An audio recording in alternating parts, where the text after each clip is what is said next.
তো হ্যালো বন্ধুরা, welcome to my channel daily blog. তোমরা যদি আমার মতো বিগিনার হয়ে থাকো তো তোমরাও নিশ্চয়ই বুঝতে পারছো না যে কিভাবে ইউটিউব ব্যানার বানাতে হয়। তো চলো বন্ধুরা, আজকে তোমাদেরকে দেখাবো ইউটিউব ব্যানার খুব সহজেই একটা অ্যাপসের মাধ্যমে কিভাবে বানানো হয় ইউটিউব ব্যানার। তো তোমরা এই ভিডিওটার মাধ্যমে পুরোটাই বুঝতে পেরে যাবে, প্রথম থেকে A to Z দেখাবো। তোমরা প্রথম থেকে ভিডিওটা লাস্ট অবধি দেখো, আশা করছি ভালো হবে আর একবারেই বুঝতে পেরে যাবে আর খুব সহজেই হয়ে যাবে।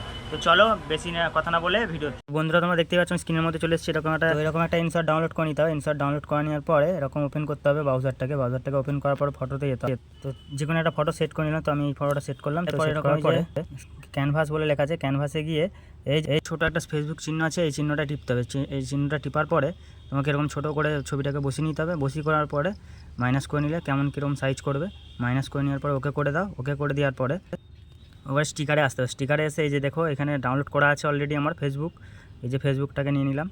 ফেসবুকটাকে এবার তোমার নিজের মতো করে ছোটো করে নিলে, একটা সাইজ ছোটো সাইজ করে নিয়ে সাইজ করে একদম বসিয়ে নাও তোমাদের মনের মতো করে। তো আমি এরকমভাবে নিয়ে বসাচ্ছি, তো বসিয়ে নিলাম। এবার এখানে দেখো ইউটিউব চিহ্ন আছে, ইউটিউব চিহ্নটাও মনের মতো করে তোমরা ছোটো একটা সাইজ করে নিয়ে বসিয়ে দাও পাশেই। আচ্ছা, তারপরে এখান দিয়ে ইনস্টাগ্রামটা নেব। ইনস্টাগ্রামের চিহ্নটা নিয়ে এই যে ইনস্টাগ্রামের চিহ্নটা নিয়ে আমরা এখানটার পাশে ঠিক পাশেই সাজিয়ে সাইড করে বসিয়ে দেবো একটা। তো বসিয়ে দেওয়ার পরে তো বসিয়ে দিলাম। এবার বসিয়ে দিয়ে একটা সাইজ করে বসিয়ে নিতে হবে সমান করে, যাতে পরে লেখাগুলো আবার ঠিক করে বসাতে হয়, তো যেন বসানো যায়। তো এরপরে একটা হয়ে গেল এখানে। তো ইউটিউব নিয়ে একটা ওই পাশে দিয়ে দিতে হবে, মাঝামাঝি ঠিক মাঝে বরাবর দিতে হবে, যেন যখন ওখানে এটা হবে ব্যানারটা তৈরি হবে রেডি থাকবে, তো যেন একদম সেম দেখায়। তো এরপরে টেক্সটে গিয়ে আবার লিখতে হবে তোমাকে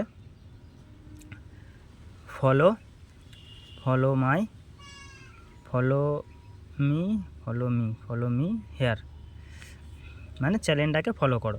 দিয়ে করে নিয়ে একটু তোমাদের মতো মনের মতো করে যেমন হোক একটা সাইজ করে নিয়ে এবার একটা তোমরা কালার বা স্টাইল করে নিতে পারো যেমন খুশি। আমি এরকম স্টাইল করব, তো তোমাদেরকে দেখাচ্ছি দেখো। তো আমি এই কালারটা দিলাম, এটা ভালো লাগছে না, তোমরা দেখে নেবে এর মধ্যে কোন কালারটা তোমাদের ভালো লাগছে, পছন্দ হচ্ছে। তো আমার এটা মোটামুটি ঠিক লাগছে, এটাই বসিয়ে দেবো। তো এটা বসিয়ে দিলাম, এটা বসিয়ে দেওয়ার পরে একটু সাইজ করে নিতে হবে।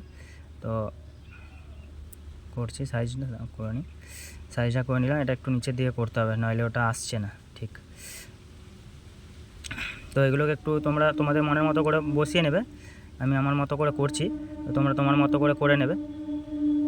বসিয়ে দিলে এবার তোমরা আবার ট্যাক্সে যাবে। ট্যাক্সে গিয়ে তোমরা লিখবে তোমাদের ইউটিউব চ্যানেলের নাম। তো আমার ইউটিউব চ্যানেলের নাম ডেলি ব্লগ 0365। তো আমি এটা লিখবো এখন। তো তোমরাও তোমাদের চ্যানেলের নামটা লিখবে, নামটা লিখে এরকম ঠিক সাজিয়ে নেবে। তো এই কালারটা তো একটা দিয়েছি, তো আর একটা অন্য কালার দেখি কী দেওয়া যায়। তোমরাও এরকমভাবে সাজিয়ে নেবে ঠিক। তো এইটা ঠিক আছে, এটাই সাজাবো দেখি। এবার তোমরা তোমাদের মনের মতো করে একটা প্রসেসিং করে নেবে যে ঠিক কীরকম বসালে ঠিক হয়। তো আমি একটু বড় করে দিই, বড় করে নিয়ে বসাবো। তো এইভাবে একটা থিম্বেল হয়ে যাবে রেডি। তো এরপরে তোমরা এখানে সেভ বাটনে টিপবে। এবার ব্যাকগ্রাউন্ডটা করে নেওয়ার পরে, ব্যাকগ্রাউন্ডটা আমার এই কালারটা আমার তো এই কালারটা পছন্দ হয়েছে, তো তোমরাও এরকম করে নেবে, সেভ বাটনটা টিপবে। তো হয়ে গেল থিম্বেল রেডি। এবার তোমাদেরকে গ্যালারিতে গিয়ে দেখাচ্ছি যে ইউটিউব ব্যানার হয়ে গেল। তো প্লিজ বন্ধুরা, ভিডিওটা ভালো লেগে থাকলে একটা লাইক একটা সাবস্ক্রাইব প্লিজ করবেন এবং ভিডিওটা শেয়ার করবেন। আর ধন্যবাদ ভিডিওটাকে দেখার জন্য, থ্যাংক ইউ।